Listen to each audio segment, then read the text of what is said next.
Welcome to Comfort Time with Aunty Yunike, where we share testimony stories. Our story for today is very interesting, and when I'm done explaining, you will agree with me. It's interesting because it's asking what is your purpose in life. And this is not just about human beings. So before I go into the topic, I'd like to apologize for having taken a break without informing you. So much was going on in my life. I was preparing a wedding for my son and so many other things that were going on, and I just felt overwhelmed that I just thought I may not be able to show up for you as I'm supposed to, as I normally do. So I thought it was the best time to take a break. I'm sorry that I didn't share with you before, but please forgive me. Now I'm ready to continue. So our topic for today is purpose in life. And every year as Catholic Women's League, we always have a retreat. This time we had a retreat at Mount Zion with Father Kelvin Chitanda. It was very interesting in that we were discussing, or he was presenting to us about our constitution. And you know, the Catholic Women's League is packed with information on the constitution.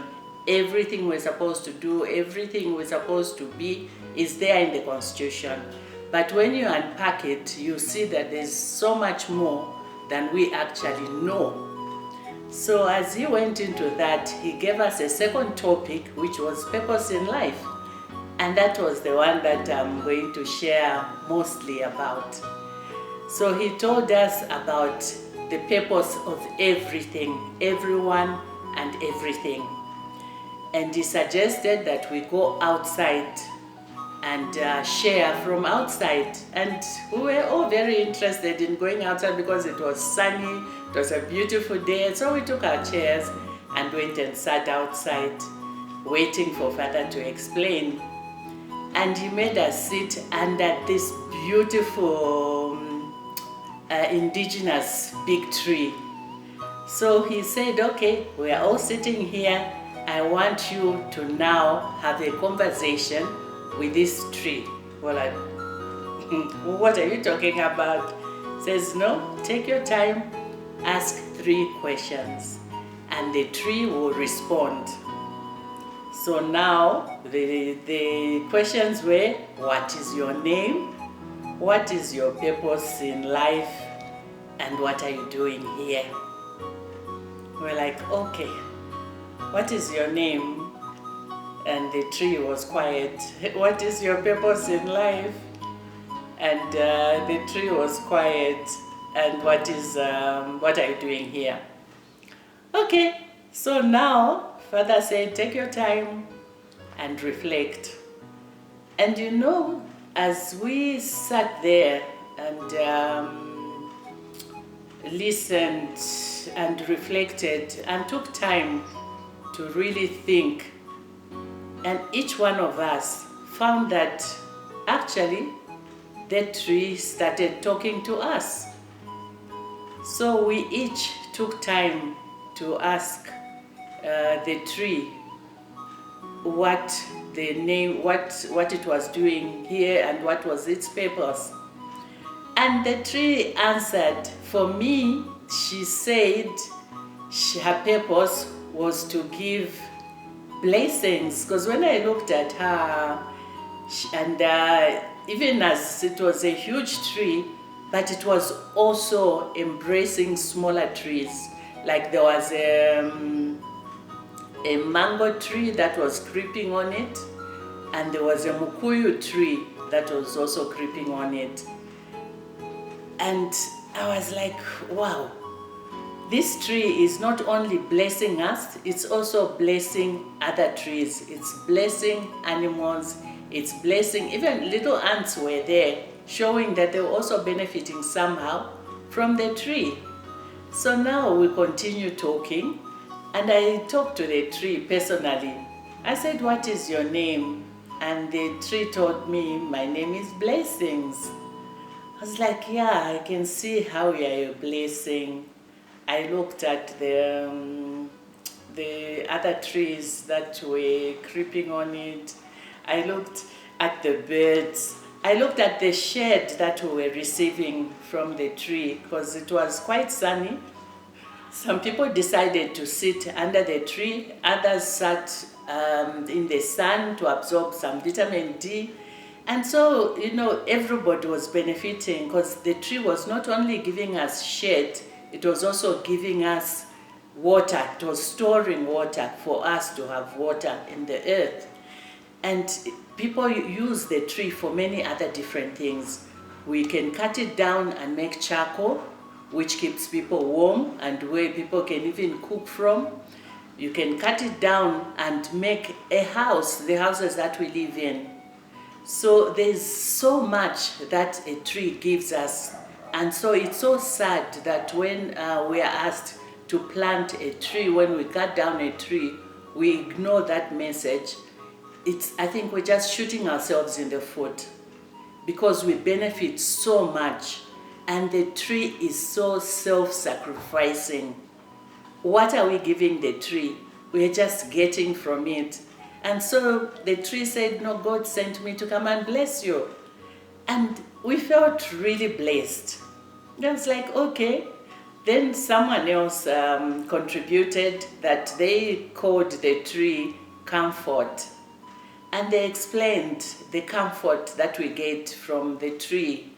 They talked about the same houses that we build, the comfort just from having somewhere you can run to when you just want time out or you want time alone. And so everybody appreciated, yes, the comfort is a very befitting name for the tree. So another member said, I'm going to call this tree Grace. That excited me because Grace is the name of my car. And obviously we could see everybody was enjoying from Grace, the trees, the creeping trees like the mango, the mkuyu, and other plants, the ants, the birds. Everybody was enjoying that by God's grace. And because we didn't know the name of that tree, it was an indigenous, huge, huge tree, as you'll see from the picture. We Googled, and Uncle Google told us that the tree was silky oak. So, beautiful, beautiful tree. And so, we saw that the tree was humble, and that reminded us, as Father shared with us, the Matthew 5, verse 5, which says, happy are the meek, for they shall inherit the earth. So happy are the humble, for they shall inherit the earth.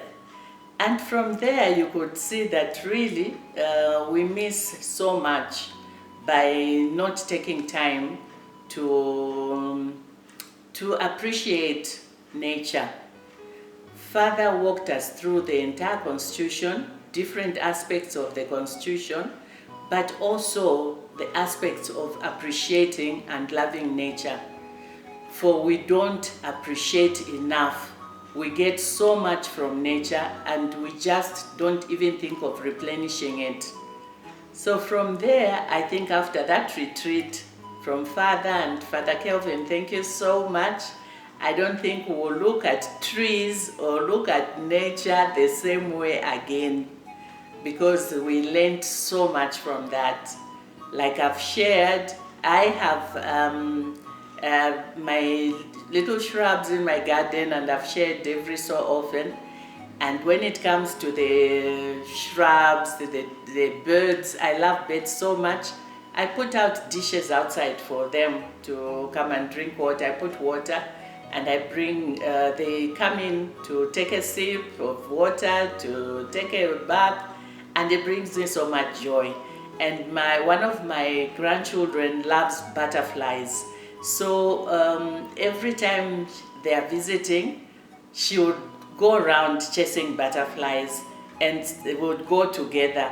And what I noticed is that we have butterflies of different colors.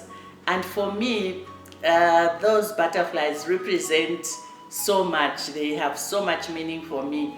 Because what I did is I have different colors of butterflies for my deceased loved ones. I have a certain color for my mother, a color for my father, a color for my brothers. So when I'm saying my rosary around my yard, because I find that it's easy to benefit as a way of saying your prayers, when every time you take a walk, you say the rosary as you are quietly walking. So normally I know if I say one rosary, I've done so many minutes. I do 2 rosaries, I've done so many minutes.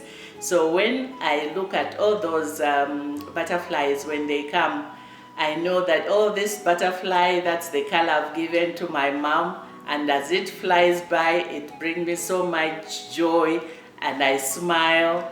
And this other butterfly, that's all the one represents my brother. So, you can come up with whatever helps you to reflect on different aspects of life. So, fathers, thank you so much, and thank you for all those who are watching. I pray that you also have benefited from what we benefited from Father.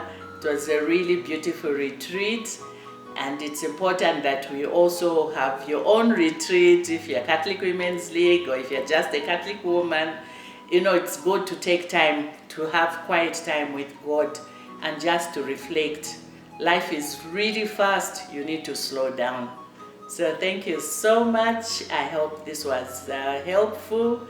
I look forward to seeing you in the next video. Comfort Time continues. Always remember to give us the thumbs up and share our videos widely so more people can learn from what we have learned. Be blessed. See you in the next video.